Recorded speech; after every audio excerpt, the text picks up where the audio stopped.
നമസ്കാരം. Nipah, shigella, ഡെങ്കിപ്പനി അങ്ങനെ പല രീതിയിലുള്ള രോഗങ്ങളുടെ നടുവിലാണ് നമ്മളുണ്ട്. നമ്മുടെ കേരളത്തെ പല രീതിയിലുള്ള രോഗങ്ങൾ വേട്ടയാടുമ്പോഴും ആരോഗ്യ വകുപ്പ് മന്ത്രി ഇത്തരം വിഷയങ്ങളിൽ വലിയ കാര്യമായ ഇടപെടലുകൾ നടത്തുന്നില്ല എന്ന വിമർശനങ്ങൾ ഉയർന്നു കേൾക്കുകയാണ്. ഇതുമായി ബന്ധപ്പെട്ട് കെ മുരളീധരൻ എന്ന് പറയുന്ന ആരോഗ്യ വകുപ്പ് മന്ത്രിയുടെ നിരുത്തരവാദപരമായ സമീപനത്തിനെതിരെ മുൻകാല ആരോഗ്യ വകുപ്പ് മന്ത്രിമാർ വീണ ജോർജും കെ ശൈലജ ടീച്ചറും ഒക്കെ ആരോപണങ്ങൾ ഉന്നയിക്കുമ്പോൾ അവരെയൊക്കെ ജനങ്ങൾ തോൽപ്പിച്ച് വീടിനകത്ത് ഇരുത്തിയതല്ലേ, അവർക്കൊന്നും മറുപടി കൊടുക്കേണ്ട എന്ന രീതിയിലുള്ള ചില ക്യാപ്സ്യൂളുകൾ ഇറക്കിയാണ് കെ മുരളീധരൻ ഇവരുടെ ഈ മാധ്യമങ്ങളുടെ മുമ്പിൽ നിന്നൊക്കെ രക്ഷപ്പെടുന്നത്. പക്ഷെ കെ മുരളീധരൻ ഇത്തരം സന്ദർഭത്തിൽ കാണിച്ചു കൂട്ടുന്ന കാട്ടിക്കൂട്ടലുകളൊക്കെ കാണുമ്പോൾ സ്വാഭാവികമായും ജനങ്ങൾ വലിയ ആശങ്കയിൽ തന്നെയാണ്. പ്രതിരോധ പ്രവർത്തനങ്ങളൊക്കെ അമ്പേ പരാജയമാണ് എന്ന കാര്യത്തിൽ ആർക്കും ഒരു തർക്കമുണ്ടാകാൻ ഒരു സാധ്യതയുമില്ല. ഈ ഘട്ടത്തിൽ എന്തായാലും കെ മുരളീധരനെതിരെ വീണ ജോർജ് ഫേസ്ബുക്കിലിട്ട ഒരു പോസ്റ്റ് ഇതിനോടകം തന്നെ വലിയ ചർച്ചയാണ്. എന്തായാലും ഞാനതൊന്ന് വായിക്കാം. ഉത്തരവാദിത്തം മറക്കേണ്ട കെ മുരളീധരൻ എന്ന് ഓർമ്മപ്പെടുത്തുകയാണ് മുരളീധരനെ. താങ്കൾ ഒരു ആരോഗ്യ വകുപ്പ് മന്ത്രിയാണെന്ന് മറന്നു പോകരുതേ എന്ന് വീണ ജോർജിന് ഓർമ്മപ്പെടുത്തേണ്ടി വരുന്ന ഒരവസ്ഥ പറഞ്ഞ് അറിയിക്കാൻ കഴിയുന്നതിനുമൊക്കെ അപ്പുറമാണ്. എന്തായാലും ബാക്കി കൂടി വായിക്കാം. വിടുവായിത്തം നിർത്തി വകുപ്പിനെ ഏകോപനത്തോടെ നയിക്കൂ. 30 ദിവസത്തിനുള്ളിൽ സംസ്ഥാനത്ത് പനി ബാധിച്ച് മരിച്ചത് 87 പേരാണ്. പകർച്ചവ്യാധികളെ പ്രതിരോധിക്കാൻ ആരോഗ്യ വകുപ്പിന് കഴിയുന്നില്ല എന്ന വിഷയത്തിൽ നിയമസഭയിൽ പ്രതിപക്ഷം ഉയർത്തിയ പ്രശ്നങ്ങൾക്ക് മുന്നിൽ ഉത്തരം മുട്ടിയപ്പോൾ 10 വർഷത്തെ റീൽസും 5 വർഷത്തെ വീണമീട്ടലുമാണ് പ്രശ്നമെന്ന് കെ മുരളീധരൻ പറഞ്ഞതായി കണ്ടു.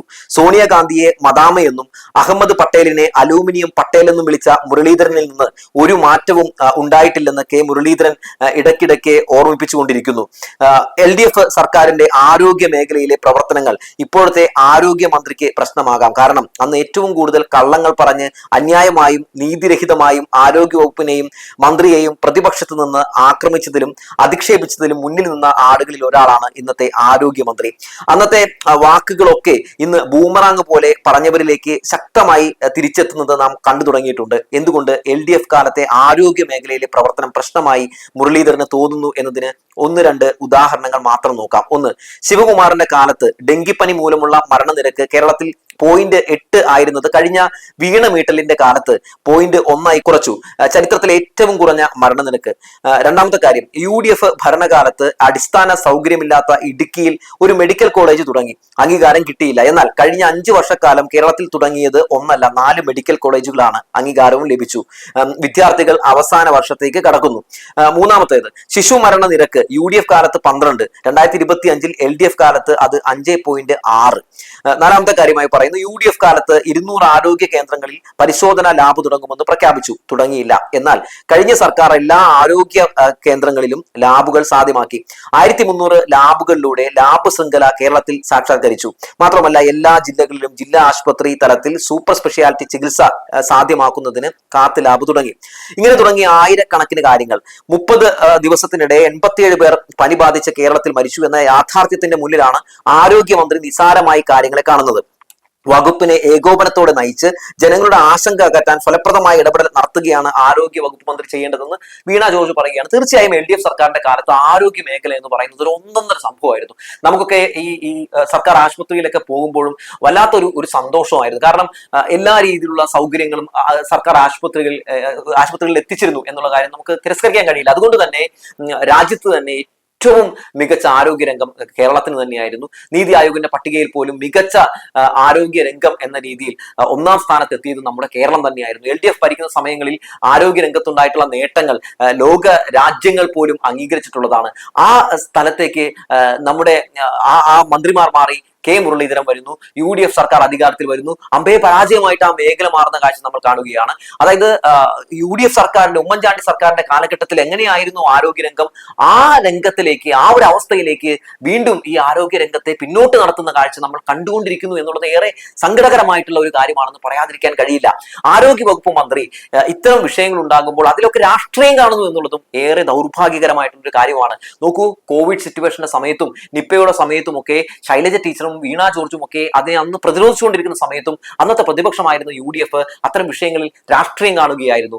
എണ്ണം കെട്ടവർ ഭരിക്കുമ്പോൾ ഇത്തരത്തിലുള്ള നിപ്പ പോലുള്ള രോഗങ്ങൾ വരും എന്ന് പറഞ്ഞത് ഇന്നത്തെ ആരോഗ്യ വകുപ്പ് മന്ത്രിയായിട്ടുള്ള മുരളീധരനാണ്. നോക്കൂ, ഒരു നാട് മുഴുവൻ വലിയ പ്രതിസന്ധിയിൽ നിൽക്കുന്നു. ആ പ്രതിസന്ധിയിൽ നിൽക്കുന്ന സമയത്ത് LDF സർക്കാർ ആ പ്രതിസന്ധികളിൽ നിന്നൊക്കെ ജനങ്ങൾ രക്ഷിക്കാൻ വേണ്ടി വലിയ പ്രവർത്തനങ്ങൾ നടത്തുന്നു, മാതൃകാപരമായിട്ടുള്ള പ്രവർത്തനങ്ങൾ നടത്തുമ്പോൾ ആ പ്രവർത്തനങ്ങൾക്ക് മുമ്പിൽ ഈ മുരളീധരനെ പോലുള്ള നേതാവൊക്കെ അത്തരത്തിലുള്ള പ്രതികരണം നടത്തി എന്ന് പറയുമ്പോൾ എത്ര രോഗപരാജയമാണ് മുരളീധരൻ എന്നൊന്നും പറയേണ്ട കാര്യമില്ല. ദുരന്തങ്ങളെ പോലും രാഷ്ട്രീയവൽക്കരിക്കുന്ന ഒരു സമീപനം പ്രതിപക്ഷത്തിരുന്നപ്പോൾ മുരളീധരൻ അടക്കമുള്ള ആളുകൾ നടത്തിയിരുന്നു എന്നുള്ളതാണ്. മാത്രമല്ല, ഈ വിഷയവുമായി ബന്ധപ്പെട്ടുകൊണ്ട് ആരോഗ്യരംഗത്തെ പരാജയങ്ങളുമായി ബന്ധപ്പെട്ടുകൊണ്ട് ആരോഗ്യരംഗത്തെ ഈ പരാജയങ്ങൾ ജനങ്ങളിൽ ഉണ്ടാക്കുന്ന ഭീതിയെക്കുറിച്ച് ചർച്ച ചെയ്യാൻ വേണ്ടി കഴിഞ്ഞ ദിവസം സഭയിൽ ഒരു അടിയന്തര പ്രമേയത്തിന് നോട്ടീസ് കൊടുത്തപ്പോൾ പോലും ഇല്ല, ഞങ്ങൾ ചർച്ച ചെയ്യാൻ തയ്യാറല്ല എന്ന നിലപാടല്ലേ സർക്കാർ സ്വീകരിച്ചത്. എന്നാൽ കഴിഞ്ഞ കാലഘട്ടങ്ങളിലൊക്കെ ഇത്തരം വിഷയങ്ങളുമായി ബന്ധപ്പെട്ട് അടിയന്തര പ്രമേയത്തിന് പ്രതിപക്ഷം നോട്ടീസ് കൊടുക്കുമ്പോൾ പിണറായി വിജയന്റെ സർക്കാർ അനുമതി കൊടുക്കുന്ന സാഹചര്യമാണ് ഉണ്ടായിരുന്നത്. എന്തുകൊണ്ട് എന്ന് ചോദിച്ചാൽ അവരുടെ മുമ്പിൽ വ്യക്തമായിട്ടുള്ള തെളിവുകൾ ഉണ്ടായിരുന്നു.